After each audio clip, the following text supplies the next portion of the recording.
월드컵 프리뷰 D조와 C조 시작하도록 하겠습니다. 안녕하세요, 성현성입니다. 자, 오늘 D조와 C조 프리뷰 묶어서 같이 할 건데요. 요거 같은 경우는 다른 친구들이 좀 시간이 안 돼가지고 일단 제가 혼자 진행을 하고, 그러다 보니까 그냥 간단하게 좀 다른 조들보다는 좀 짧게 간다는 점 일단 양해 한번 부탁드리겠습니다. 그럼 먼저 D조부터 들어가 보겠습니다. D조는 미국, 호주, 파라과이, 튀르키예 이렇게 위치를 해 있습니다. 그럼 1번 시드인 미국부터 한번 살펴보도록 하겠습니다. 자, 미국이고요. 피파 랭킹 16위입니다. 최고 성적은 이제 4강. 1930년에 4강을 간 기록이 있네요. 그리고 지난 카타르 월드컵에는 이제 16강 진출을 했었고요. 또 16강에는 또 자주 합류를 하는 또 팀이기도 하죠. 그리고 감독은 마우리시오 포체티노입니다. 아무래도 토트넘까지는 커리어의 좀 하이 레벨이라고 봐야겠으나 이후에 첼시도 있었고 했지만, 근데 전반적으로는 한창 유럽 중심에 있을 때보다는 좀 평가가 좀 떨어져서 PSG, 첼시 이렇게 좋아지기도 했는데, 어쨌든 평가가 좀 떨어져서 미국 대표팀까지 오게 됐고요. 대표팀을 하는 동안 좋지만은 않았어요.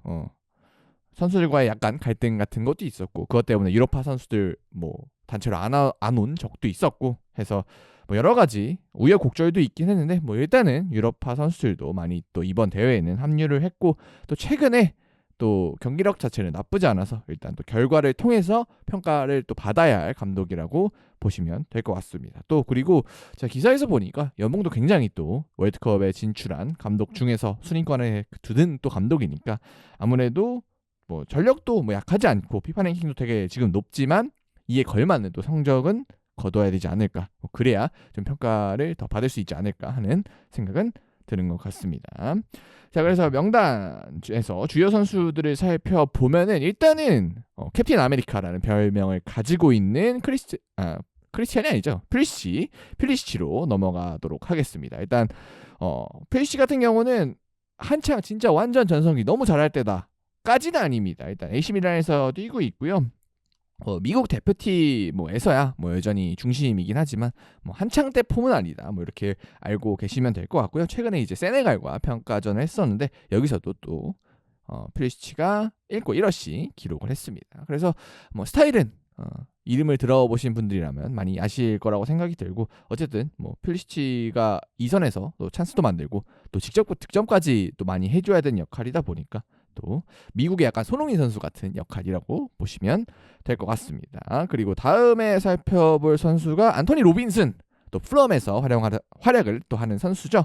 플럼 주전자원이고요. 지난 시즌에 정말 순위권 안에 들 만큼 대단한 활약을 했는데 올 시즌은 그 정도까진 아니긴 합니다. 근데 어쨌든 기본적인 기량이 높은 선수고, 그리고 최근에 또 미국이 갑자기 백스리 시스템도 또 활용을 하게 되면서 만약에 이제 백스리를 활용할 경우에는 조금 더 중요도가 높아지겠다, 이렇게 보시면 될 것 같습니다. 그래서 만약에 백스리 시스템으로 계속 갈 경우에는 이 선수의 활약을 굉장히 주목해 보시면 좋을 것 같습니다. 기본적으로 좀 폭발력이 있는 선수라 확실히 오버래핑 나가는 거나 아니면 달려가서 크로스 이런 부분에 있어서는 좀 기대를 해보셔도 좋을 것 같습니다. 그리고 다음 선수는 이제 중원의 타일러 아담스라고요. 이제 본머스에 뛰는 선수가 있습니다. 확실히 이 선수도 역시도 또 스피드, 그러니까 중원에서의 기동력 그리고 활동량 이렇게 주목을 받는 선수고요. 수비적으로도 기여를 많이 할 수 있는 선수고, 어쨌든 미국에 있어서는 굉장히 또 중심 선수기도 합니다. 그래서 아마 이 선수가 이제 아까 필리시치가 캡틴 아메리카라고 소개를 드렸지만, 제가 확인한 바로는 이 선수보다는 이제 아담스 선수가 더 중심이 되는 걸로 알고 있고, 요거는 또 이제 나중에 경기에서 직접 확인을 해봐야 되긴 하겠습니다만, 어쨌든 그만큼 미국 대표팀에서 굉장히 중심적인 역할을 맡고 있는 중원에서 뛰는 선수입니다. 그리고 공격진의 스트라이커에도 주목해볼 만한 선수가 있는데요. 리카르도 페피라고 이제 올 시즌에 PSV에서 한 1,500분 1,400분가량 뛴 선수고요.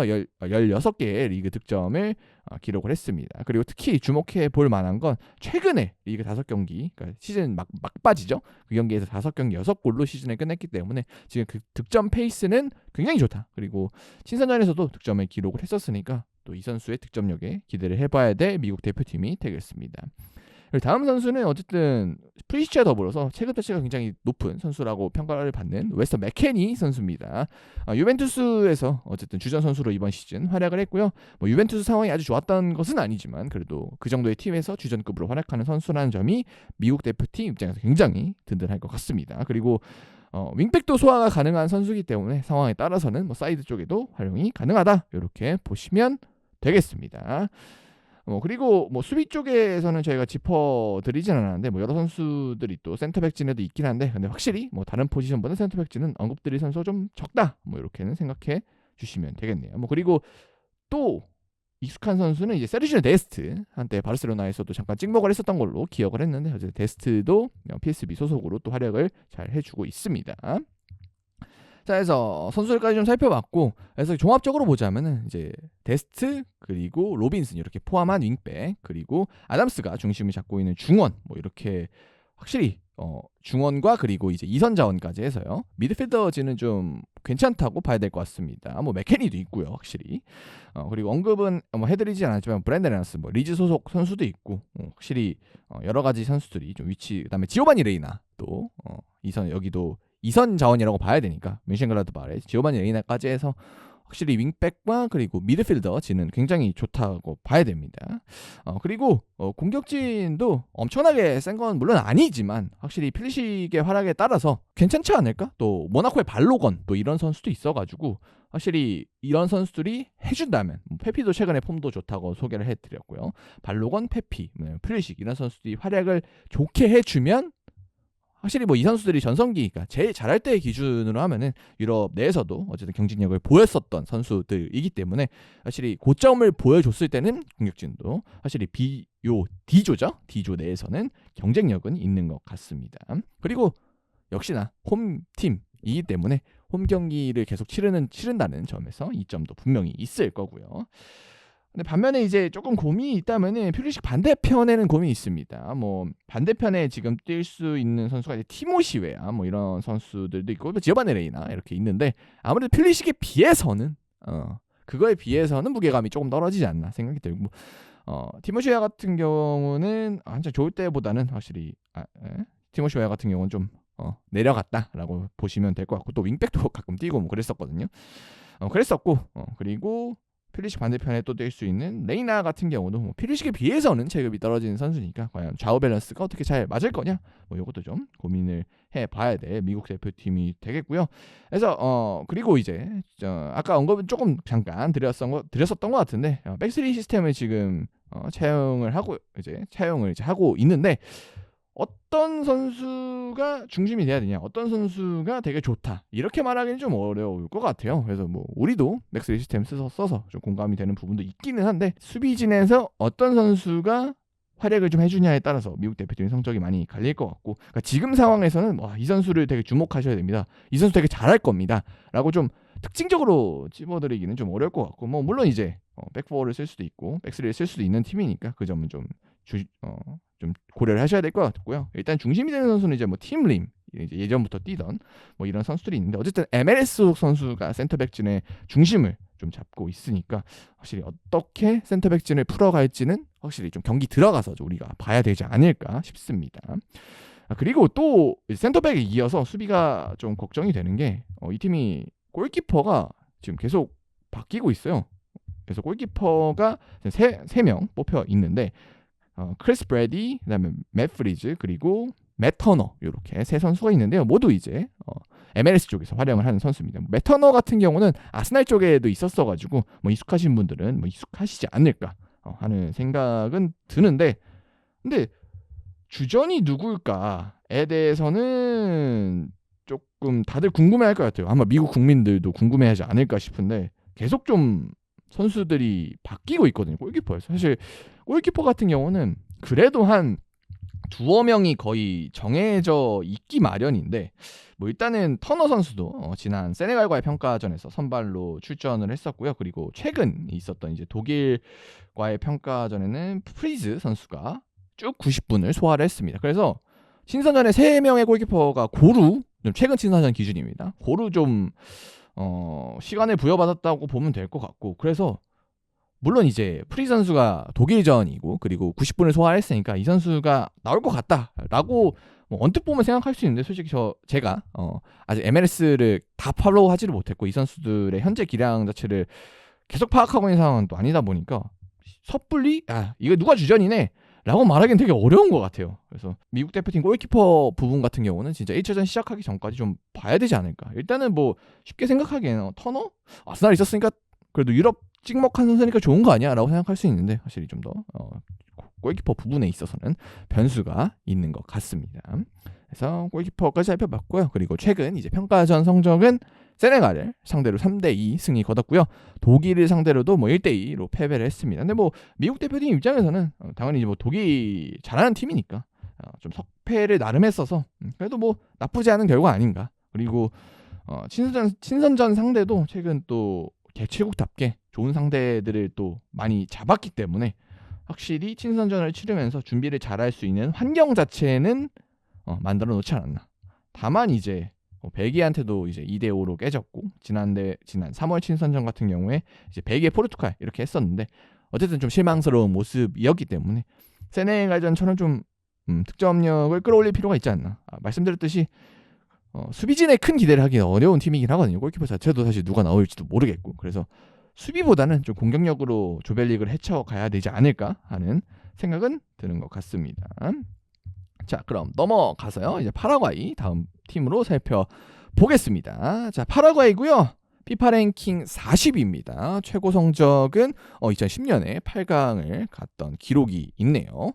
감독은 이제 구스타보 알파로라는 분입니다. 이분이 이제 남미 예선 중간에 좀 교체가 돼서 들어온 감독인데 부임 이후에는 이제 브라질과의 원정 경기 딱 하나를 제외하고는 팀을 무패로 이끌면서 상당히 이 감독이 오기 전 그리고 온 후에 파라과이가 좀 많이 달라졌다라고 보시면 될 것 같습니다. 또 홈 경기에서는 브라질 상대로도 또 승리를 거둔 기록도 있어가지고 상당히 남미 예선 기준에서는 팀을 잘 이끈 감독이라고 보면 될 것 같습니다. 그리고 특히 이제 홈 성적이 그때 예선 당시에 굉장히 좋았고요. 근데 다만 예선이 끝난 이후에 평가전 체제로 들어와서는 사실 우리나라랑도 경기를 했었죠.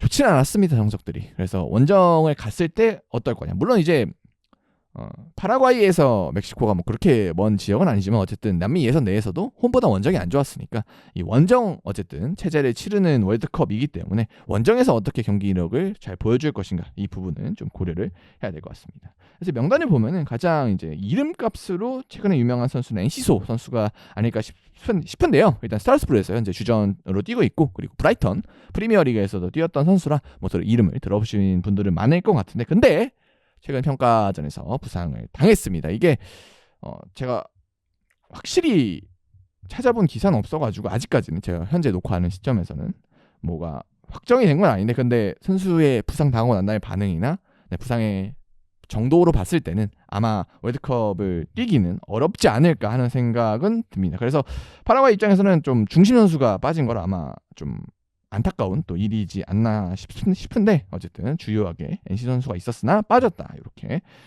보시면 될 것 같습니다. 그리고 이제 미겔 알미론 또 뉴캐슬에서 뛰었던 걸로 되게 유명한 선수죠. 뉴캐슬에서 뛰었을 때는 진짜 돌파에 있어서 굉장히 주목을 했던 선수고 뭐 수비 능력도 있는 선수라서 윙백인가로 뛰었던 기억도 있긴 한데 아무래도 좀 공격적인 역할을 이 팀에서는 소화를 할 것 같고요. 아무래도 지금은 좀 나이가 있지만 어쨌든 공격에 있어서는 키 역할을 수행해 줘야 되는 선수이지 않을까 싶습니다. 그래서 왼발 자체는 좀 인상적인 선수니까 주목을 해보시면 좋을 것 같습니다. 그래서 엔시소 같은 경우가 말씀드리면 이제 부상 정도가 아직 뭐 명확하게 나오지 않았어요. 그래서 이 선수가 뭐 뛸 수도 있으니까 사실 저는 경기 이제 장면만 보고 말씀을 드리는 거. 그래서 그런 점은 좀 생각을 해주셨으면 좋겠고요. 그리고 다음 선수 넘어가면은 이제 알데르테 현재 이제 파라과이에서 가장 주목해볼 만한 선수인데 썬더랜드 올 시즌 되게 좋았죠. 유럽 대항전도 가고 되게 좋았는데 주전 센터백입니다. 그래서 썬더랜드에서 되게 좋은 모습 같이 팀과 함께 보여줬던 만큼 확실히 수비의 핵심을 맡아줘야 될 것으로 보이고, 약간 우리나라의 김민재 선수 같이 수비의 중심 이렇게 보시면 될 것 같습니다. 그리고 다음 선수는 제가 개인적으로 되게 주목을 하는 선수인데요. 디에고 고메즈라고 이제 브라이턴에서 뛰는 주전 미드필더가 있습니다.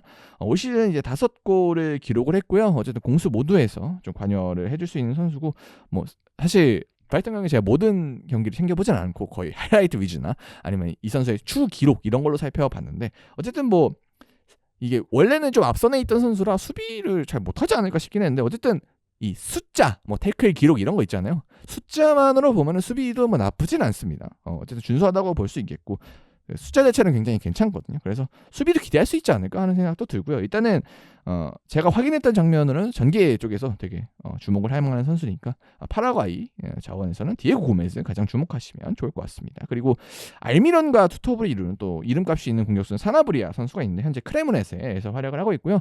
뭐 이 선수는 되게 어린 시절에 유망주로 주목을 받았었는데, 뭐 지금은 사실 20대 중후반 넘어갔고 좀 기대만큼은 못 큰 선수인데, 어쨌든 파라과이 내에서는 주요하게 봐야 되는 선수고, 근데 이제 올 시즌 폼은 굉장히 좋지 않습니다. 리그에서도 많은 시간을 뛰지 못했고 골도 거의 없어요. 그래가지고 이 선수가 어쨌든 주전으로 활용을 해야 되는데 뭐 이런 상태다. 이걸 주목해 주시면 좋을 것 같습니다.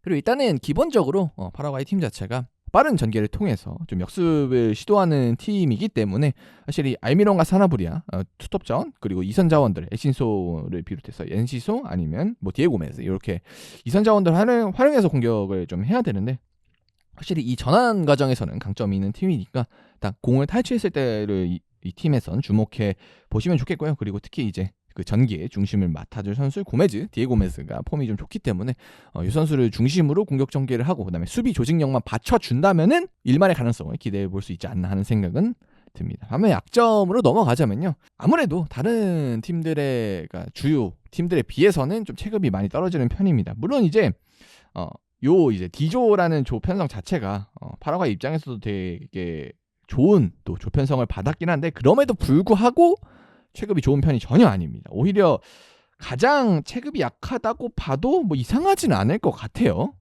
팀이 이 조에서, 그러니까 D조에서요. 그래서 그럴 만큼 체급이 좀 떨어지니까 과연 이 떨어지는 체급을 얼마나 조직력으로 좀 극복을 할 수 있을지 주목을 해봐야 되고, 그리고 뭐 알미론도 그렇고 사실 사나브리아도 그렇고 체급 포임이 좋다고 볼 수는 절대 없거든요.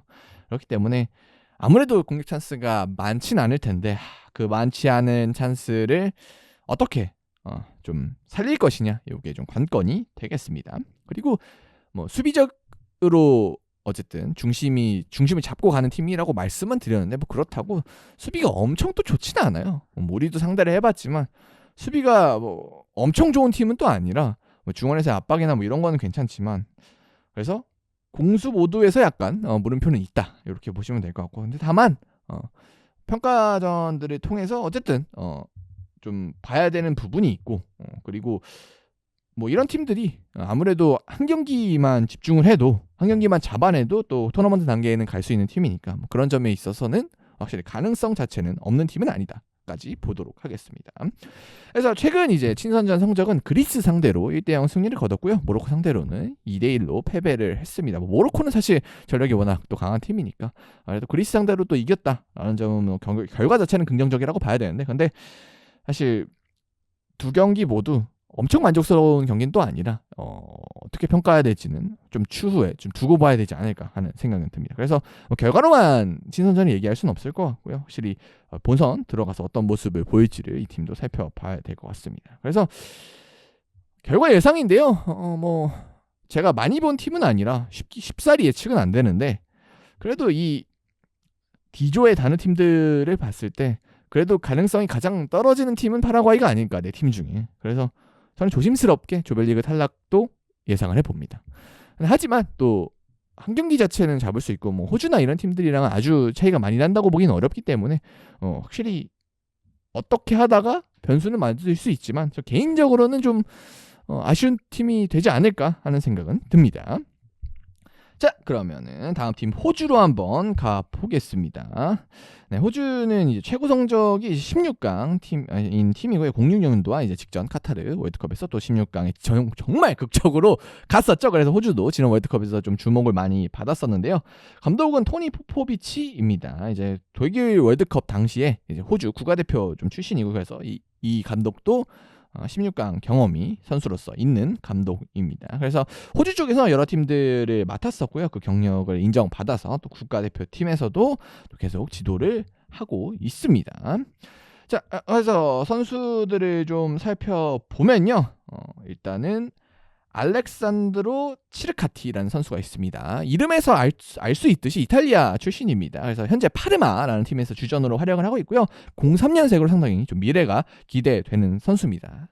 실제로 이탈리아에서 청소년 국가대표 이제 유소년 팀에서 활약을 했었고, 그래서 이탈리아도 선택을 할 수 있었는데 호주를 선택을 했습니다. 그래서 뭐 이 선수가 의도를 한 건지는 모르겠지만 호주를 선택했기 때문에 또 국가대표도 되고, 그리고 월드컵까지 출전을 할 수가 있었습니다. 아마 뭐 고려사항에 많이 들어갔겠죠, 그런 점이. 그리고 이제 같이 언급돼야 될 선수가 크리스티안 볼파토. 이 선수도 이름 들으시면 알겠지만 이탈리아 출신입니다. 그래서 사솔러에서 약간 후보 잉어로 활약을 하고 있고요. 03년생으로 역시나 어린 선수입니다. 이 선수 역시 이탈리아에서 청소년 대표 뛰었는데요. 월드컵을 위해서 이제 A 대표팀인 호주 쪽으로 좀 선택을 했습니다. 그래서 호주 쪽을 선택할 수 있어서 두 선수 모두 이제 성인 대표팀은 호주로 선택했다고 보시면 될 것 같고요.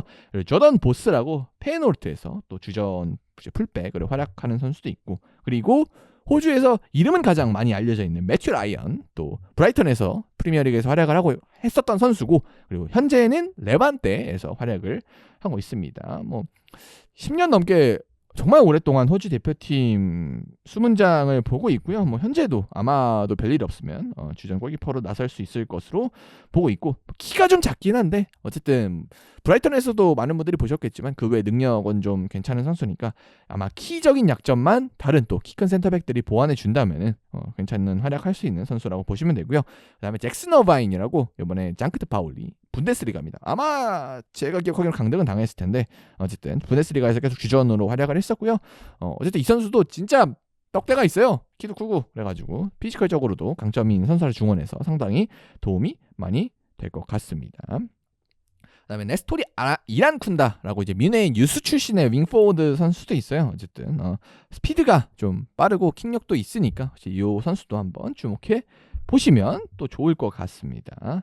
그래서 종합적으로 강점을 확인을 해보면은 확실히 그러니까 미드필더의 수비적인 능력, 그리고 수비진의 뭐 체급 이런 것도 있으니까 수비적인 능력은 나쁘지 않지 않나, 오히려 괜찮지 않나 싶어요. 확실히 물론 이제 수비진에도 약점이 없는 건 아니지만 어쨌든 기본적인 체급이 있는 팀이고, 그리고 확실히 이 팀 같은 경우는 또 이탈리아 출신 또 귀화는 아니죠. 이탈리아 또 출신의 치르카티 같은 선수도 있으니까 확실히 수비진 체급 자체는 나쁘지 않다라고 저는 생각이 들고요.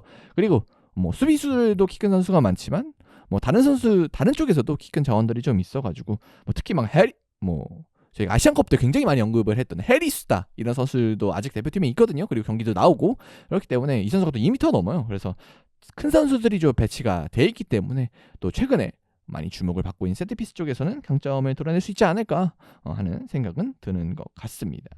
반면에 약점으로 가보면 해결사는, 그러니까 공격 쪽에서는 확실히 좀 부족한 것 같아요. 뭐 제가 아까 언급드렸던 이란쿤다 같은 경우도 이제 잉글랜드 와포드 2부 리그에서 뛰고 있고요. 뭐 그리고 이제 주로 뭐 조금 주목해 볼 만한 게 이제 볼파토 정도인데 뭐 이 선수도 스트라이커는 아니니까요.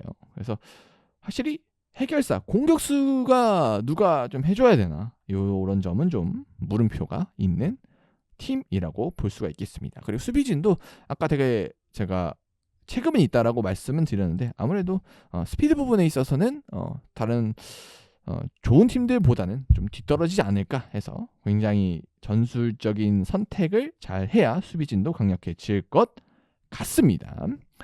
그래서 호주 대표팀 이렇게 좀 살펴봤고요. 뭐 어쨌든 근데 다만 긍정적인 거는 이제 최근 경기 같은 경우는 호주가 스위스랑 경기를 치르고 멕시코랑 경기를 치렀는데 스위스랑도 1대1 무승부를 기록을 했어요. 확실히 스위스란 팀의 체급을 봤을 때는 좀 긍정적인 결과라고 봐야 될 것 같고, 물론 경기 내용적으로는 좀 밀리긴 했지만 어쨌든 뭐 이런 축구를 호주가 해야 되니까 확실히 최근 경기 흐름에서는 좀 좋은 모습들을 보였다, 이렇게 보시면 될 것 같습니다. 그래서 저는 최종적으로 보자면 32강은 충분히 갈 수 있는 팀이라고 생각이 들고, 뭐 무조건 간다는 절대 아니지만 32강은 갈 팀이라고 생각이 들고, 다만 사실 이 수비진도 뭐 제가 강점으로 뽑아들긴 했지만 뭐 엄청 또 그렇게 강력한 건 아니고, 또 해결사 부재가 전 공격진의 좀 능력이 좀 아쉬운 편이라 사실 32강 가고 거기까지지 않을까, 고점은 32강까지가 아닐까 하는 생각은 드는 것 같습니다. 자, 그러면 이렇게 마무리해보고요, 다음 팀으로 가보도록 하겠습니다. 자, 마지막 팀 튀르키예고요. 굉장히 어렵게 또 플레이오프를 통해서 합류를 하게 됐습니다. 피파 랭킹 22위고요. 최고 성적은 02년 또 월드컵에서 3위. 또 우리나라와 같이 또 3, 4위전 치르기도 했었죠. 감독은 빈센조 몬텔라라는 분이고요. 삼프도리아 로마에서 굉장히 오래 뛴 선수 출신입니다. 그래서 로마 감독 대행으로 좀 감독 커리어는 시작을 했고요. 그 이후에 피오렌티나, 삼프도리아, AC 밀란, 세비야까지 경력이 이렇게 쭉 있습니다. 굉장히 경력이 좋은 감독이라고 봐야 될 것 같아요. 그리고 자국 리그, 그러니까 튀르키예 리그인 데미르스포르라고 하는 팀에서 좀 많이 감독을 했었고요. 23년에 대표팀에 합류를 했습니다. 그래서 요 자국 리그 성과를 좀 인정을 받은 것 같아요.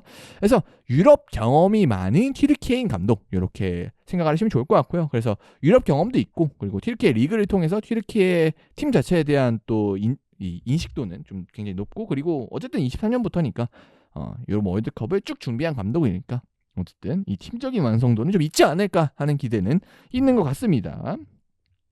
자, 그래서 명단을 살펴보면 가장 또 주목해야 되는 선수는 캐널 리디즈, 유벤투스에서 뛰고 있죠. 이 선수를 가장 주목을 해봐야 될 것 같은데요. 현재 이제 튀르키예에서 가장 기량이 좋은 선수라고 저는 개인적으로 생각이 들고요. 다만 부상을 당했어요. 그래가지고 품업 기준 부상이 6월 중순 이렇게 찍혀 있어서 아마 좀 조별리그 단계에서 적어도 첫 경기 출전은 좀 어렵지 않을까 하는 생각이 개인적으로는 드는 것 같습니다. 근데 뭐 부상이라는 게 상황에 따라 다른 거니까 이 선수는 좀 끝까지 출전 여부를 지켜보시면 좀 좋을 것 같고요.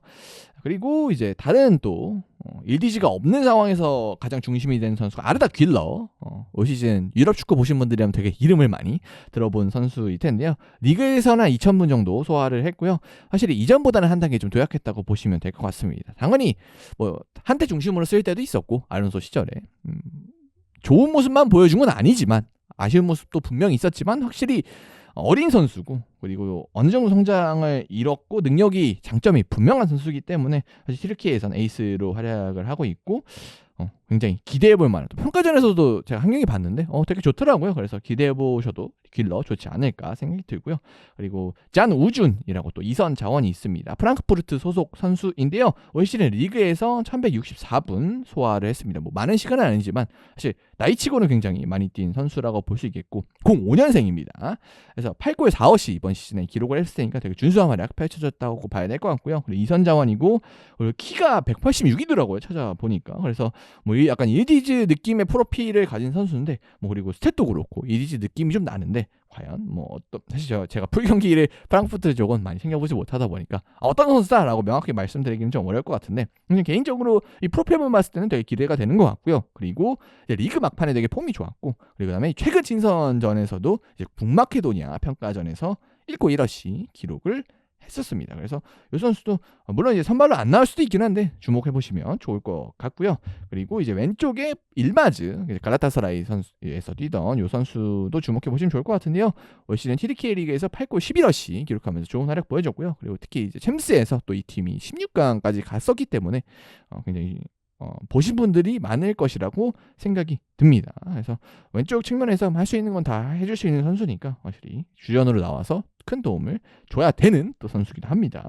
그리고 이제 미드필더 쪽으로 내려가 보면은 이제 퀘크추, 벤피카에서 뛰던 선수인데 올 시즌에 이제 베식타슈로 이적이 됐습니다. 그래서 저는 개인적으로 이 선수 되게 챔피언스리그에서 보고 해서 기대를 많이 했었는데 더 높은 리그가 아니라 튀르키예 쪽으로 가서 개인적으로는 좀 아쉬운데, 뭐 어쩔 수 없는 부분이고 선수의 선택이니까. 그리고 올 시즌에도 8골 8어시 기록을 해주면서 또 기량 자체는 유지하고 있으니까 좀 기대해 보시면 좋은 선수지 않나 싶어요. 이 선수가 양발도 되게 잘 쓰고, 이제 공 뭐 드립 공을 운반하는 능력 그리고 그 운반에서 앞으로 뿌려주는 능력 다 좋은 선수이기 때문에 저는 개인적으로 튀르키예에서 길러와 함께 되게 기대하는 선수라고 저는 생각하고 있습니다.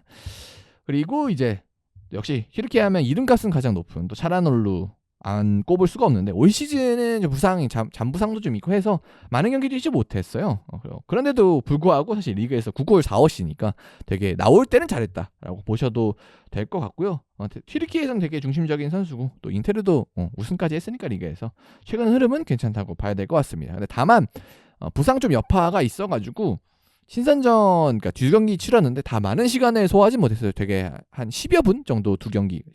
첫 경기는 이제 10분이 안 됐고 두 번째 경기 10분 약간 넘게 소화를 했었는데 그래서 많이 소화를 못 해가지고 과연 첫 경기부터 계속 선발로 나올 수 있을까? 이거는 좀 잘 모르겠긴 합니다. 근데 뭐 나올 수도 있죠. 뭐 이건 좀 지켜봐야 될 것 같긴 한데 어쨌든 100%는 아니다까지만 보시면 될 것 같습니다. 그리고 수비 쪽에 가면 오잔 카방 이제 호펜하임 소속 선수인데요. 지난번에 이제 지난번은 아니죠. 이제 업로드상으로는 이제 미래가 될 수도 있고 AB조가 아마 먼저 나오겠네요. 그러니까 지난번에라고 설명을 드려야겠죠. 그래서 지난번에 동근이 왔을 때 동근이가 호펜하임 되게 좋았다라고 얘기를 해줬는데 그래서 그 호펜하임 소속이고요.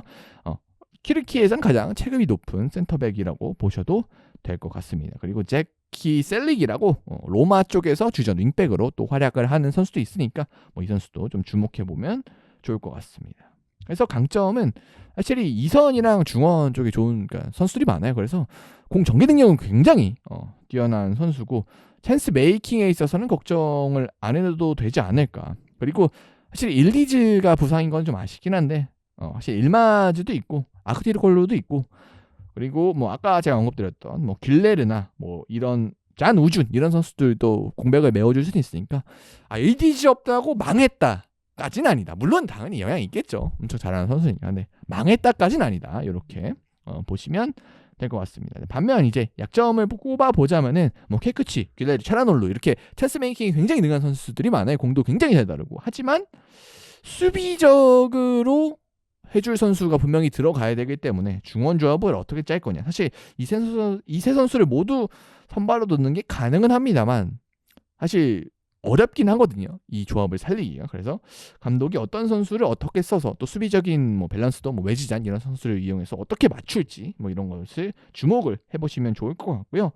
그리고 아마도 이제 공격수 쪽, 그러니까 스트라이커 최전방 쪽에서 포르투에서 서브 공격수로 좀 활약을 하고 있는 데니즈 퀼이라는 선수가 있습니다. 저도 이번에 처음 좀 찾아본 선수인데 서브라서 한 1000분 가량 리그에서 올 시즌에 소화를 했고요. 리그 5골 기록을 했습니다. 뭐 시간 대비 골수가 나쁜 건 아닌데 아무래도 뭐 여타 팀들의 공격수들에 비해서는 좀 아쉽지 않나 싶기는 해서 사실 이 점도 만약에 뭐 당연히 조별리그 단계에서는 튀르키예가 강력하겠지만 토너먼트 단계 가서는 좀 문제가 크게 되지 않을까 하는 생각은 듭니다. 뭐 그래도 최근에 친선전 득점을 하고 그랬으니까 뭐 사실 저는 보이는 액면가로만 이야기하는 거고 사실 경기에 들어가면 또 좋은 모습을 보일 수도 있으니까 뭐 이 점은 약점이지만 제가 약점으로 꼽아는 드렸지만 또 극복을 할 수도 있겠죠.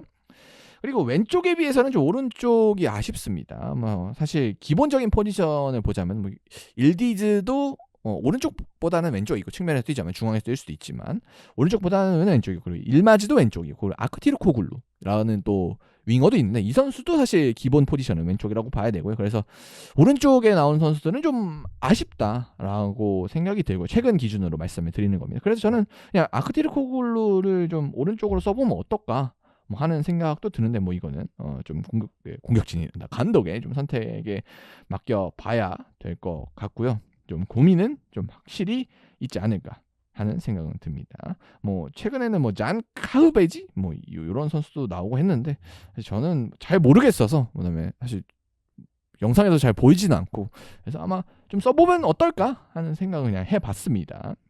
그래서 왼쪽에 비해 오른쪽은 아쉽다 이렇게까지 얘기 드렸고요. 그리고 최근 경기는 북마케도니아에서 4대0 승리 거뒀고 베네수엘라 상대로 2대1 승리를 거뒀습니다. 그래서 2연승이긴 한데 사실 뭐 좀 상대적으로 약한 팀이기 때문에 이거 갖고 튀르키예 너무 잘 나간다 라고까지는 하기 어려운데 근데 저는 기본적으로는 체급이 있는 팀이니까 무조건 32강은 가지 않을까 하는 생각은 듭니다. 그래서 자연스럽게 결과 예상 이어가면은 32강은 가는 팀이고 다만 32강은 가는데 그 다음은 어떻게 될 것이냐. 사실 좋은 선수들이 많긴 하지만 또 구멍이 없는 팀이 절대 아니라, 그래서 아마 32강에서 상대에 따라서는 탈락을 할 수도 있고 고점은 또 16강이지 않을까 하는 생각은 드는 팀일 것 같습니다.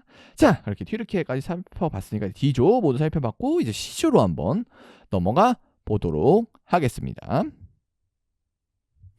자, C조고요. 브라질, 하이티, 모로코, 스코틀랜드까지 쭉 위치를 해 있습니다. 자, 그래서 1번 포트인 브라질부터 한번 살펴보겠습니다. 피파 랭킹 6위고요. 무려 5번이나 우승을 차지한 정말 월드컵 최강 팀이라고 봐야 될 것 같습니다. 그리고 감독은 카를로 안첼로티 감독이 이끌고 있고요. 확실히 챔스에서도 워낙 많은 우승 트로피를 차지했던 감독이고, 뭐 유럽 축구사에 워낙 굵직한, 또 선수로서도 그렇고 감독으로서도 그렇고 굵직한 분이기 때문에 뭐 큰 설명은 필요 없지 않을까, 그냥 안첼로티다로 설명이 끝나야 되지 않을까 생각은 듭니다. 그래서 그런 감독이 이끌고 있고요. 주요 선수로 넘어가 보자면 이제 일단 가장 먼저 얘기해야 될 선수는 비니시우스 주니어르지 않나 싶어요. 올 시즌 사실 시즌 초반부터 여러 논란이 있었죠. 마른소 감독과의 문제, 갑자기 뭐 교체된 다음에 나가고 그리고 벤피카와의 경기였나요? 입 가려서 뭐 어쩌고저쩌고 요런 사건을 일으킨 장본인이기도 하고요. 그래서 인종차별 논란도 그때, 그러니까 본인이 인종차별한 건 아닙니다. 당한 거예요. 그런 논란도 있었고, 그다음에 여러 가지 정말 비호감 스택을 많이 또 쌓은 선수기도 하고, 뭐 더 과거로 가면 발롱도르 뭐 이런 기억도 나고요. 하지만 축구는 잘합니다. 그래서 보여줘야 될 것 같아요. 어쨌든 뭐 본인이 찡찡거리는 거나 피해의식 있는 거나 이거는 뭐 이 벌어진 일이고 뭐 어쩌겠습니까? 예. 본인이 어쨌든 증명을 하려면 축구를 잘해야 되지 않을까. 그래서 월드컵에서도 잘해야 되는 또 선수라고 볼 수가 있겠고, 뭐 레알과의 관계가 끝나가는 느낌도 들긴 합니다만 뭐 이거는 지켜봐야 되는 문제니까 좀 추후에 언급해도 되지 않을까 싶습니다. 그리고 그 다음 주목해야 될 선수, 저는 개인적으로 하피냐라고 생각이 들고요. 올 시즌 부상이 좀 있어가지고 많이 뛰진 못했어요. 한 1,500분도 못 뛰었던 걸로 제가 기억을 하는데, 리그 기준입니다. 1,388분 뛰었네요. 그래서 많이 뛴 건 아닌데, 근데 그럼에도 불구하고 리그에서 13골, 그러니까 13개의 득점과 3개 어시스트 기록을 했습니다. 확실히 거의 100분당 한 개의 공격 포인트도 넘는, 그러니까 한 경기당 한 개의 공격 포인트도 넘는 포인트를 생산을 해냈으니까 부상으로 볼륨 자체는 크지 않지만 그럼에도 불구하고 아직도 엄청 잘하는 선수라고 생각이 들고, 뭐 지난 시즌에 한때 또 발롱도르 후보까지 이름을 올렸으니까 그만큼의 기량은 아직도 유지를 하고 있다고 봐야 될 것 같고, 비니시우스와 함께 팀의 중심이 돼줘야 되지 않나 하는 생각이 듭니다. 그리고 다음 언급드릴 선수는 마테우스 쿠냐입니다. 뭐 공격수 자원이고, 비니시우스와 만약에 이제 4-2-2-2 이렇게 투톱을 활용을 한다면은 좀 활용이 될 수 있지 않나 싶기도 하고, 뭐 원톱도 볼 수 있는 선수고요. 워낙 또 패스 능력도 좋고 드리블 능력도 좋고 슈팅 능력도 좋고, 사실 공격진에서 할 수 있는 거의 이제 모든 능력이 좋은 선수라고, 경합 능력이 조금 아쉬운 거 빼고는 신체 사이즈 때문에 그런 부분 빼고는 다 좋다고 봐야 될 선수고, 비니시우스랑 호흡도 제가 봤을 때는 괜찮았던 부분이라고 생각이 들어서 나오면은 어느 정도 국가처럼 든든하게 활약을 해주지 않을까. 또 맨유에서도 제가 활약이 좋기 때문에 뭐 개인적으로는 선발 써야 되지 않을까 하는 생각은 듭니다. 그리고 다음은 이제 이고르 티아고 선수입니다. 이제 브렌트포드 소속 선수고요. 사실 공격진 중에서 공격 포인트는 거의 가장 많은 선수지 않을까. 제가 뭐 브라질 리그는 안 찾아봐서 모르겠지만 제일 많은 선수지 않을까 생각이 들고, 리그에서 이번 시즌에 프리미어리그 22골 무려 기록을 했습니다. 브렌트포드 정말 돌풍의 또 핵심 중에 한 선수였고요. 확실히 유일한 또 정통 스트라이커 스타일의 선수, 그러니까 싸워줄 수 있는 선수이기 때문에 사실 선발로 나올지 교체로 나올지는 좀 의문이 있지만, 그러니까 좀 물음표지만 최근에 선발로 뛴 경기도 있고 뭐 교체로 뛴 경기도 있고 하거든요. 평가전 보면은. 그래서 어떻게 활용될지는 좀 아직 변수가 있지만, 어떻게 나오든 무조건 필요한 선수고 어느 때에는 역할을 해줘야 되는 또 선수다, 이렇게 보시면 될 것 같습니다. 사실 경합에서 이 선수가 굉장히 강점이 있는 선수라서 브라질이 뭔가 상황이 안 풀릴 때 혹은 이제 특정 경기에서는 굉장히 임팩트 있게 활약을 해줄 수 있는 선수가 아닐까, 저는 개인적으로 굉장히 중요한 선수다라고 생각을 하고 있습니다. 그리고 다음 이제 중원으로 내려오면은 이제 기마랑이스가 가장 중심이 되는 선수인데요. 뭐 뉴캐슬 소속인데 뭐 팀이 좋진 않았죠. 그래서 팀은 저기 내려가 있는데 아마 12권 바뀌었나 아마 그랬을 거예요. 들어왔나 마지막 경기에서. 뭐 어쨌든 유럽 대항전은 못 갔습니다, 확실한 건. 그래서 좀 팀 상황이 어려웠는데 그 와중에서도 기마랑이스는 고군분투를 해줬다라고 개인적으로 생각이 들고요. 공수 모두에서 사실 브라질 이 팀 내에서 중심이 돼야 되는 선수이기 때문에 좀 거친 플레이만 자제하고 이렇게 잘 뛰어줘야 되지 않을까. 그래서 이 선수가 해야 될 역할이 많습니다, 브라질에서.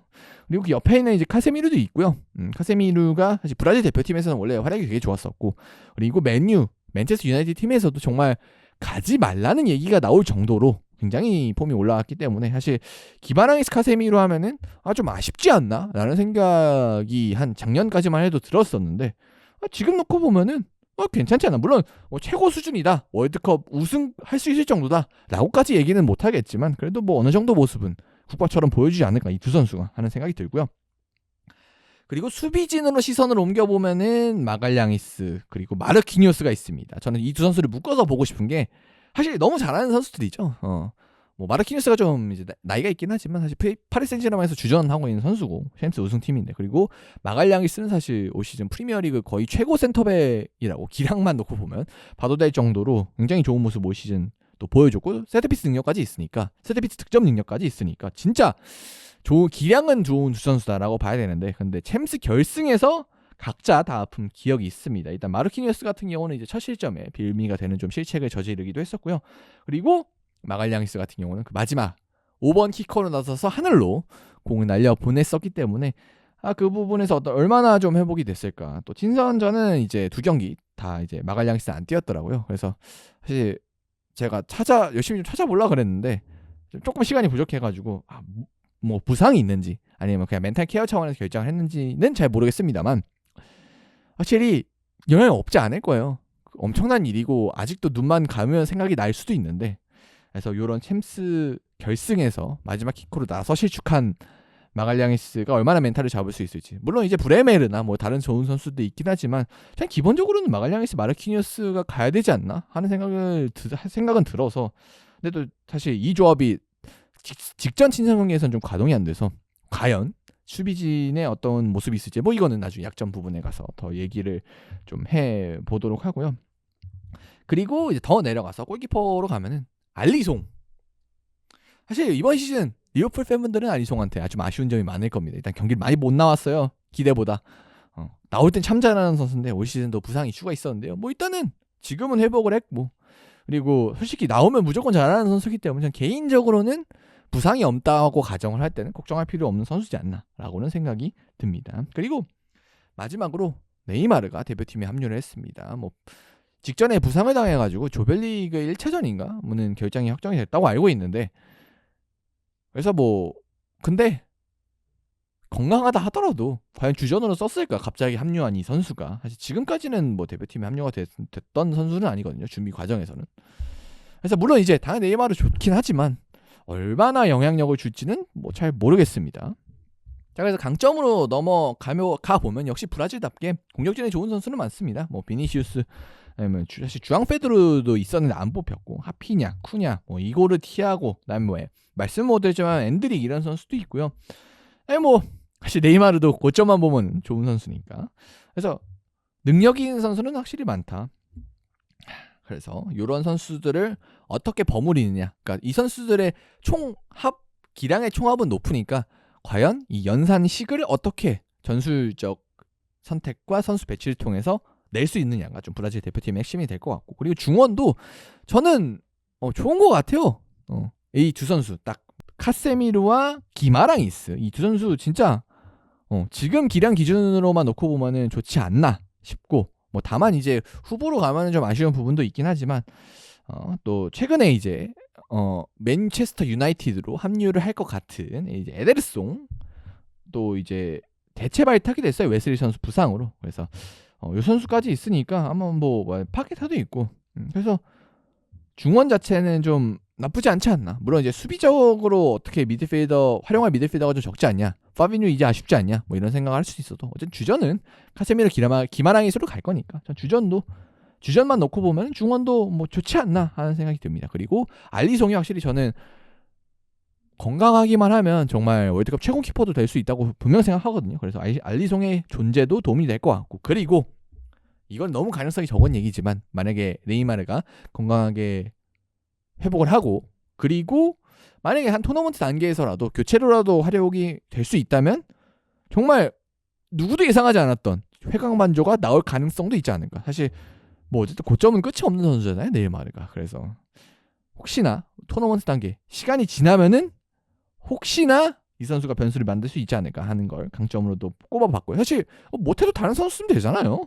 그러니까 뭔가 변수니까 확실히 긍정적인 변수가 될 수 있으니까 한번 넣어봤고요. 근데 다만 공격진에 비해서는 수비 쪽은 좀 아쉽지 않나 싶어요. 물론 마르키뉴스와 가브리엘 마갈량이스 뭐 좋긴 합니다만 사실 약점이 없는 선수들이 전혀 아니고, 그리고 마르키뉴스 같은 경우는 확실히 이제 나이가 들어가고 있다는 느낌은 조금씩 이제 받고 있는 상황이고, 그리고 가브리엘 마갈량이스는 이거는 아까도 말씀드렸던 챔스 결승 실축의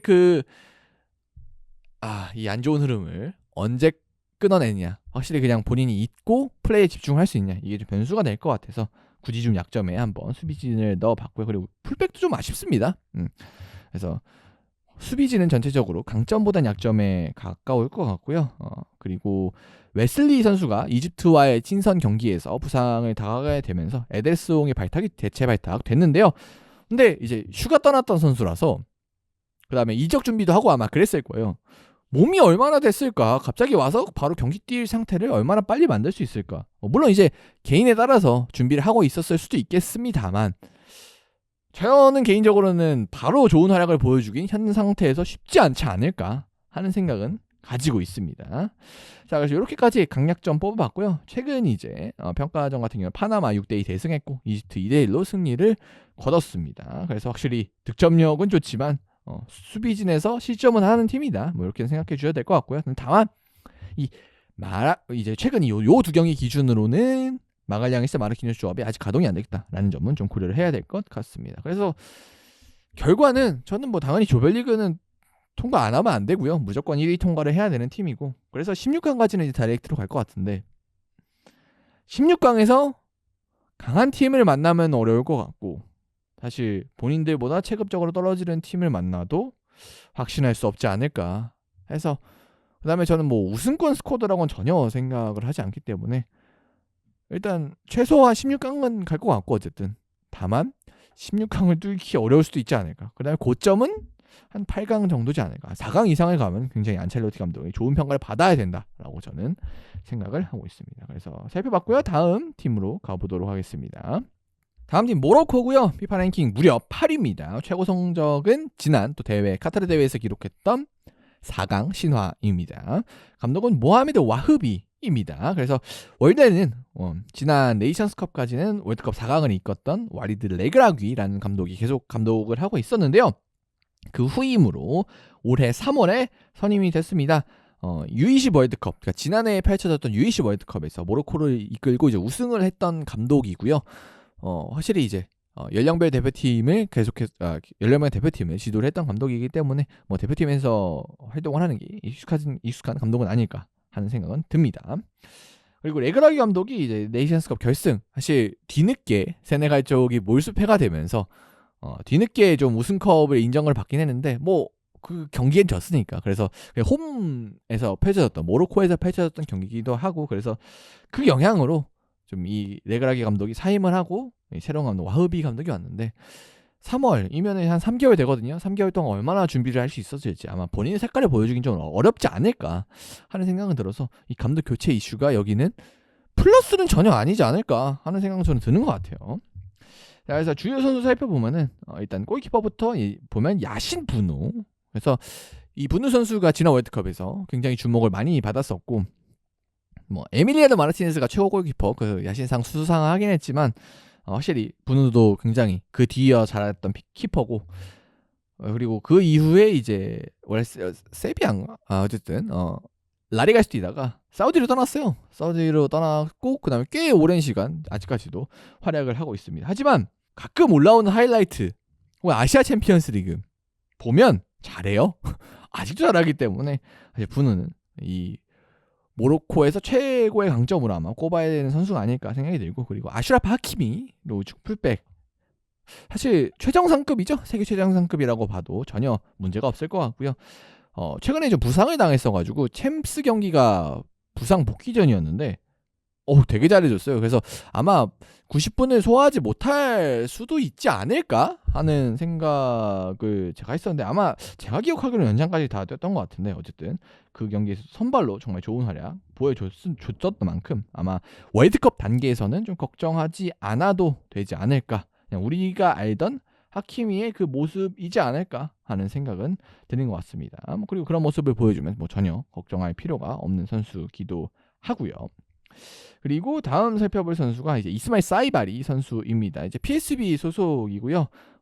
PSV에서 득점과 도움 모두 아마 10골 이상 득점을 하고, 아마 공격 포인트 합치면 아마 20개 넘을 거예요. 그래서 공격 쪽에서 찬스 메이킹, 그리고 본인이 직접 결정지는 역할도 강하기 때문에 확실히 모로코 공격진에서 중심이 될 수 있는 그런 선수라고 생각이 들고요. 그리고 이 선수가 어쨌든 미드필더긴 한데 기본적으로 공격수도 할 수는 있어요. 할 수는 있기 때문에 공격수가 아쉬운 모로코 입장에서는 이 선수를 공격수로 활용하는 카드도 생각해 봄직하다까지 말씀을 드리고, 그리고 이 선에서 가장 주목되는 유망주 중에 하나인 빌라 엘 카누스라는 선수도 있고요. 현재 슈투트가르트에서 활약을 하고 있고요. 완전한 주전은 아닌데 올 시즌 뛰면서 4골과 5개의 어시스트 기록을 했고요. 사실 풀 경기가 아니고 저도 하이라이트만 많이 봐가지고 사실 좋은 모습만 봐서 그럴지 모르겠지만, 진짜 이선이 가져야 돼 드리블, 패스 이런 거에 있어서 정말 다 강점인 선수고, 사실 유럽 전반적으로 주목을 하는 선수니까 아마 엘카누스 선수 아마 주전으로 나올 거예요. 이 선으로 공격형 미드필더 포지션에 나올 걸로 생각이 드는데, 이 선수 주목해 보시면 좋지 않을까 싶고, 그리고 진짜 네이션스컵에서 주목을 많이 받았었던 여러 가지 의미로 브라임 디아즈도 있습니다. 리그에서는 당연히 레알 마드리드에서는 좀 서브로 밀려 있는 선수인데, 모로코 대표팀에서는 주요하게 활약을 했던 선수고요. 결승전에서 정말 패배의 주역이었죠. 예. 정말 패배의 큰 주역이 결국 됐는데, 그래도 그 경기 아쉬운 건 아쉬운 거고, 나중에 또 어쨌든 결과적으로 공식적으로 우승컵이 돌아왔잖아요. 그래서 그 트라우마를 좀 극복할 수 있지 않을까 하는 생각도 듭니다. 그래서 이 선수는 이 국대 레벨에서 뛸 때 얼마나 좀 자신감을 뒤이어서 되찾을 수 있을지가 가장 중요할 것 같고요. 자, 그리고 또 살펴봐야 되는 선수가 베티스의 에자줄리 선수인데요. 시즌이 아니죠. 리그만 놓고 보면 10골과 8개의 어시스트 기록을 하면서 포인트가 굉장히 많았던 윙팩이 아니죠. 윙어 선수입니다. 근데 최근에 친선전에서 부상을 당했어요. 그래서 이게 정말 얼마 안 돼가지고 어떻게 될지는 좀 살펴봐야 될 것 같습니다. 자, 그리고 수비진 쪽에서는 이제 이사 디우프 선수가 중심을 좀 잡고 있고요. 풀럼에서 약간 로테이션으로 활용되고 있는, 그러니까 주전은 아닌 센터백입니다. 그래서 대표팀 경기에서는 최근에 모두 친선 경기 2경기 선발로 나왔었고요.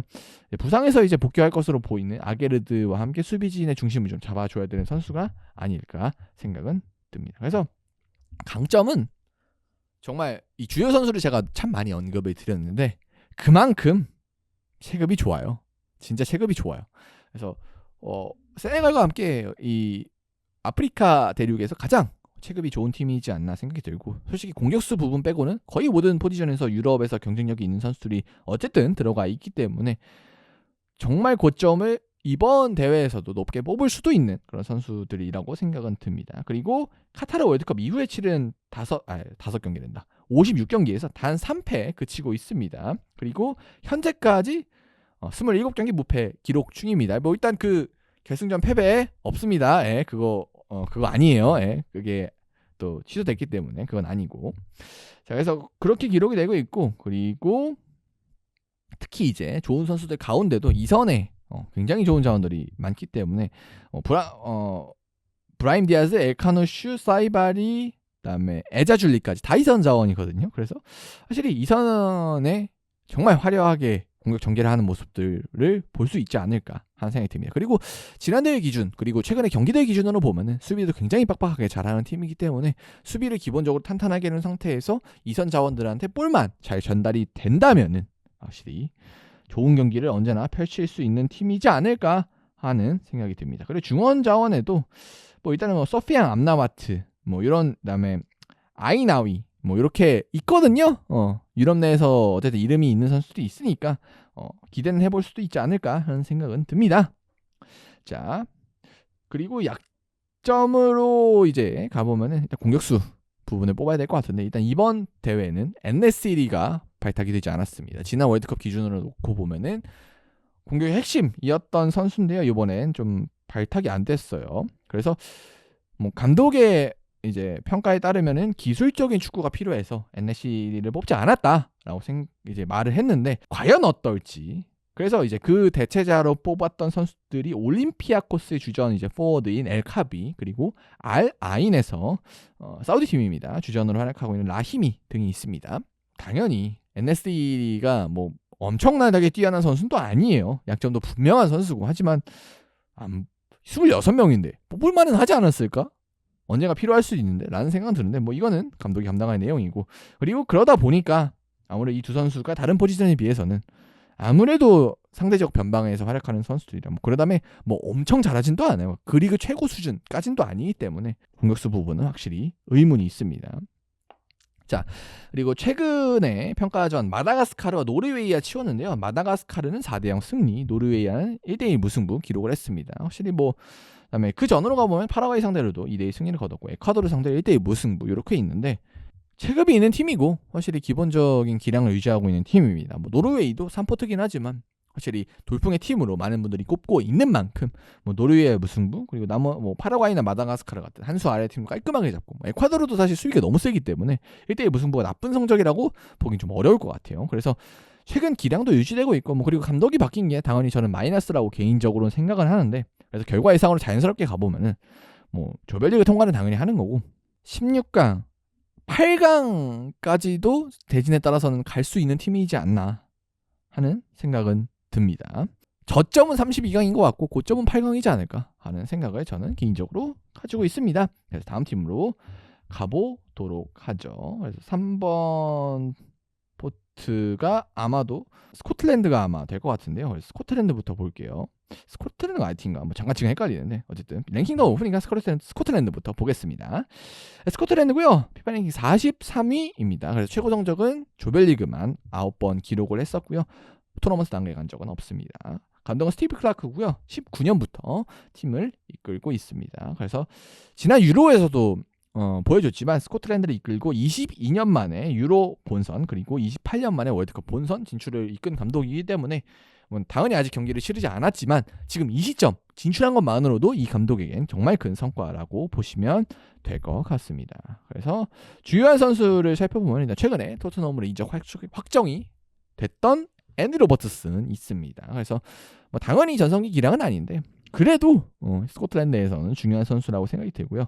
그리고 스콧 맥터미니 또 지난 시즌에 그러니까 요번 시즌 말고 요번 2526 시즌 말고 2425 시즌에 세리에 최우수 선수 수상을 한 선수고요. 이번 시즌에도 리그에서 10개의 득점과 3개의 어시스트로 굉장히 좋은 활약을 펼쳐줬던 미드필더입니다. 그리고 같이 세리에서 뛰고 있는 루이스 퍼거슨이라는 이제 볼로냐 미드필더 선수도 있고요. 그래서 중원의 이 두 선수가 아마 중심을 좀 잡아주지 않을까 하는 생각이 듭니다. 그리고 존 맥긴 에스턴 빌라에서 주전 미드필더로 또 활약을 하는 선수가 있고요. 왼발 킥 그리고 정말 활동량이 왕성한 선수이기 때문에 주목해 보셔야 되지 않을까. 또 측면도 되긴 하니까 여러 방식으로 활용을 할 수 있는 선수고요. 본머스의 벤도크라고 다리는 겁나 빠른 선수가 있습니다. 돌파도 되게 좋은 선수인데 본머스에서는 그렇게 많은 시간을 받지는 않았는데요. 스코틀랜드에서는 중심이 될 선수니까 좀 보시면 재밌을 것 같습니다. 그리고 원래는 여기다가 길모어도 뽑아야 되는데 길모어가 최근 부상당했어요. 그래가지고 타일러 플래처라고 데런 플래처 아들이 대신 발탁이 되는데 그래서 아쉽다. 이건 뭐 나중에 약점 부분에서 한 번 더 언급을 드리도록 하겠습니다. 그래서 정리를 해보면 어쨌든 포지션별로 좀 우리가 아는 선수들이 어쨌든 곳곳에 배치가 돼 있고 소속팀만 봐도 프리미어 리그 뭐 아니면 세리에 A 뭐 이런 식으로 좀 주요한 팀에서 뛰는 선수들이 많기 때문에 체급 자체는 괜찮다라고 좀 보시면 될 것 같습니다. 그리고 뭐 최근 평가전 그리고 월드컵 예선 뭐 플레이오프 이렇게 보면 사실 의외로 공격 패턴이 단순하긴 한데 그 단순한 패턴을 잘 살리는 팀이라 정말 피지컬적으로 뭐 세트피스 아니면 크로스 이런 부분에 있어서 강점이 있는 팀이라 다이렉트한 공격 뭐 이렇게 하거든요. 그래서 확실히 본인들만의 패턴이 있고 그 패턴을 잘 살리는 팀이라서 공격적으로도 어쨌든 강점이 있다라고 보시면 될 것 같습니다. 그리고 뭐 완전 주전급은 아니더라도 크리스티 본머스에서 뛰는 선수입니다. 크리스티 그리고 키어런 티어니 옛날 아스날에 있었죠. 그리고 네이선 패터슨 에버튼에서 요즘은 좀 밀리긴 했는데 어쨌든 한때 잘했던 선수들이 또 한 1.5군 정도로 배치가 돼 있으니까 이 선수들 만약에 폼이 올라온다면은 또 어떻게 활용해봐도 좋지 않을까 하는 생각이 듭니다. 다만 약점으로 가보자면 센터백 부분에 있어서는 좀 주목할 선수가 적지 않나라는 생각이 들고요.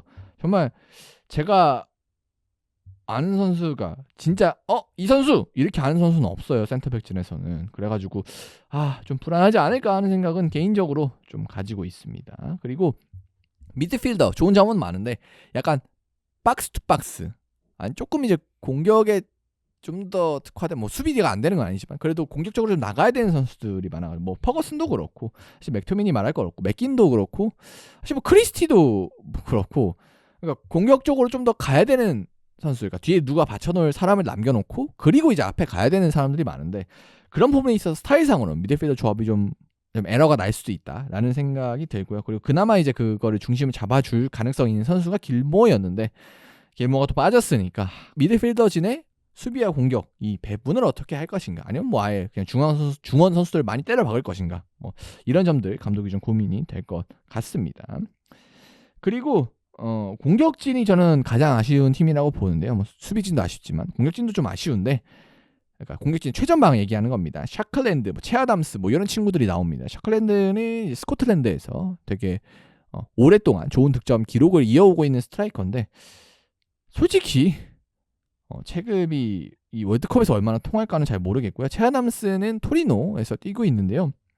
이 선수도 그렇게 체급이 뛰어난 선수가 아니라, 그러니까 기본적인 기량이 엄청 뛰어난 선수라고 보긴 어려워서 아마 스코틀랜드가 탈락을 한다면 이 두 선수에 대한 아쉬움이 상당히 언급되지 않을까 하는 생각은 드는 것 같습니다. 그래서 최근 이제 친선전은 퀴라소와 볼리비아를 상대를 했고요. 퀴라소를 4대1, 볼리비아를 4대0으로 꺾었습니다. 근데 뭐 둘 다 약한 팀이니까, 물론 완전 진짜 피파 랭킹 100위권에 무조건 대승해야 되는 팀은 아니지만 그래도 상대적으로 약한 팀이니까 엄청난 의미를 두긴 어려울 것 같아요. 근데 다만 둘 다 4득점이기 때문에 무르른 득점력, 이거는 좀 주목해 봐야 되지 않을까 하는 생각은 드는 것 같습니다.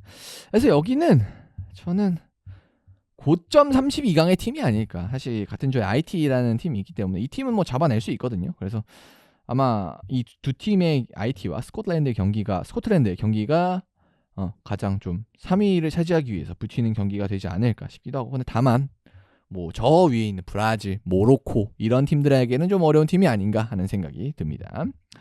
다음 팀으로 한번 그럼 가보겠습니다. 마지막 팀인 IT고요. 피파 랭킹 38이란다. 83위입니다. 최고 성적은 이제 1974년에 조별 예선에 출전한 기록이 있습니다. 자, 일단 52년 만에 월드컵 본선 진출이고요. 그 진출을 세바스티앙 미니에라는 프랑스 출신 감독이 이끌었습니다. 근데 이게 IT 감독인데 IT를 지금 들어가 본 적이 없어요, 이분이. 물론 뭐 대표 선수들도 마찬가지겠지만 지금 뭐 아시는 분들은 아시겠지만 IT 국내 상황이 굉장히 좋지 않고 거의 뭐 무정부 상태로 약간 깽당 같은 사람들한테 좀 지배를 받고 있는 상황이기 때문에 경기가 되게 불안해요. 그래서 경기도 이제 키라소에서 계속 A매치도 치르고 했었는데 그런 이슈가 또 이 팀은 있습니다. 그래서 주요 선수들 살펴보면요, 장 케빈 듀베른이라고 헨트에서 뛰는 선수가 있고요. 뭐 센터백인데요. 이제 10년간 이제 리그 앙에서 활약을 했습니다. 뭐 랑트, 브레스트 뭐 이런 팀들에서 활약을 했었고요. 뭐 지금은 헨트에 있지만 어쨌든 프랑스 리그에서 뛰었던 선수다, 이렇게 보시면 될 것 같고, 그리고 윌슨 이시도르, 썬더랜드에서 이제 후보 공격수로 활용이 되고 있고요. 이번 시즌 이제 6골을 터뜨렸습니다. 근데 이게 출전 시간이 그렇게 많은 선수가 아니라 어쨌든 득점 효율 자체는 굉장히 좋았던 선수라고도 볼 수가 있겠습니다. 썬더랜드에서 뛰는 만큼 또 이 팀 내에서 IT 팀 내에서는 좀 중요한 역할을 맡고 있습니다. 그리고 장 리크네르벨가르드, 울버햄튼에서 뛰는 선수죠. 황희찬 선수의 동료이기 때문에 많은 분들이 이름 정도는 벨가르드 들어보셨을 텐데, 사실 뭐 공수 모두에서 좋고, 그리고 제가 프리미어리그에서 인상 깊게 봤던 거는 드리블이에요. 드리블 엄청 잘합니다. 그래서 패스를 못하는 선수는 아닌데 패스로 연결을 해주는 선수보단 드리블로 뚫어서 연결을 해주는 선수다, 이렇게 보시면 될 것 같아서 아마 드리블은 좀 재밌지 않을까 하는 생각은 들어요. 그리고 짱자크 단니라고 이제 필라델피아 MLS에서 뛰는 선수도 있고요. 미드필더입니다. 미드필더 선수도 있고, 그리고 조나드 플라시드라고 골키퍼인데 이제 마스티아 쪽에서 뛰는 골키퍼인데요. 이번 시즌 이제 뭐 6개 중에 PK도 2개 막았다고 하니까 뭐 키는 작지만 PK 선방 능력도 있는 키퍼다, 이렇게 보시면 될 것 같습니다. 그래서 종합적으로 보자면은 은근히 유럽 리그에서 뛰는 선수가 많아요. 물론 이제 당연한 얘기이기도 한데 IT 정세가 불안하고 그렇기 때문에 IT 리그가 진행이 안 되고 그렇기 때문에 IT 국내 리그에서 뽑을 수가 없기 때문에 당연히 다 이제 외국 선수들로 차출이 되는데 한 명인가 뭐 있을 거예요. IT 자국 선수, 그러니까 자국 리그에서 뛰는 선수는. 그래서 뭐 그런 면이기 때문에 더 당연하기도 하겠지만 어쨌든 유럽에서 은근 이제 주요 국가에서 뛰는 선수가 많습니다. 그래서 뭐 낭시에서 뛰는 선수, 마르탱, 엑스페리앙스 뭐 이런 선수도 있고, 뭐 그리고 굳이 또 찾아보자면은 오시에르에서 뛰는 조슈에 카지마르 이런 선수도 있고요. 뭐 다른 선수들은 소개를 해드렸고, 뭐 레니 조세프, 페렌치 바르 소속 뭐 이런 선수도 있고, 그래서 은근 우리가 들어본 팀에 있기 때문에 어쨌든 뭐 IT가 랭킹도 굉장히 떨어지고 사실 전력 자체도 강하진 않지만 무시할 팀은 절대 아니다라고 저는 생각은 하고 있습니다. 그래서 기본적으로 좀 스피드를 바탕으로 운동 능력은 좋은 팀이라고 봐야 되기 때문에 사실 변수는 만들 수 있을 것 같네요. 약점으로 가보면은 아무래도 조직력을 갖추기 어려운 팀이다 보니까 세트피스에서는 좀 아쉬운 것 같고, 뭐 이거는 이제 훈련 때 요번에 시간이 좀 있었으니까 그때 많이 보완을 했어야겠죠. 그리고 전반전에 비해서 후반전에 실점이 많은 팀이라 좀 얼마나 전반전의 집중력을 후반전에도 가져갈 수 있을지가 좀 포인트가 되겠습니다. 그래서 최근 평가전은 뉴질랜드 상대로 4대0 대승을 거뒀고요. 페루 상대로는 이제 2대1로 패배를 했습니다. 이 경기에서 이제 코너킥에서 2실점을 했었는데요. 사실 이런 부분을 좀 보완한다면은 저는 32강 갈 수도 있다라고 생각은 듭니다. 왜냐면 한 32강이 어쨌든 1승만 하면은 거의 갈 수 있는 부분이라고 생각이 들고, 그리고 스코틀랜드가 이 팀이 못해볼 만한, IT가 못해볼 만한 팀이 아니라고 저는 생각이 들기 때문에 고점 32강 충분히 가능하다, 역사를 만들 수 있다라고 저는 생각을 하고 있습니다.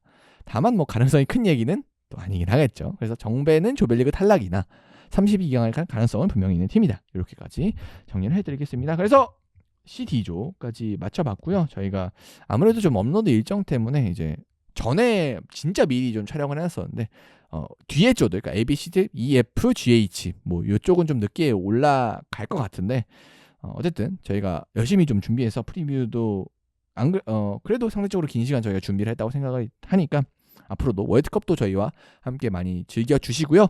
또 저희 유튜브 채널뿐만 아니라 충무이키 유튜브 채널뿐만 아니라 네이버 치지지 그라운드 빅풋이라는 채널에서 저희가 또 같이 라이브로 월드컵 또 생중계도 할 예정이니까요. 치지지 그라운드 빅풋 채널도 많이 와서 미리 팔로우 해주셔서 월드컵도 저희와 함께 즐겨주시면 감사하겠습니다. 월드컵 때도 뭐 컨텐츠 후토크나 이런 거 많이 올라갈 테니까요. 기대해 주셨으면 좋겠습니다. 그럼 이만 마치고 한번 물러가 보도록 하겠습니다. 감사합니다.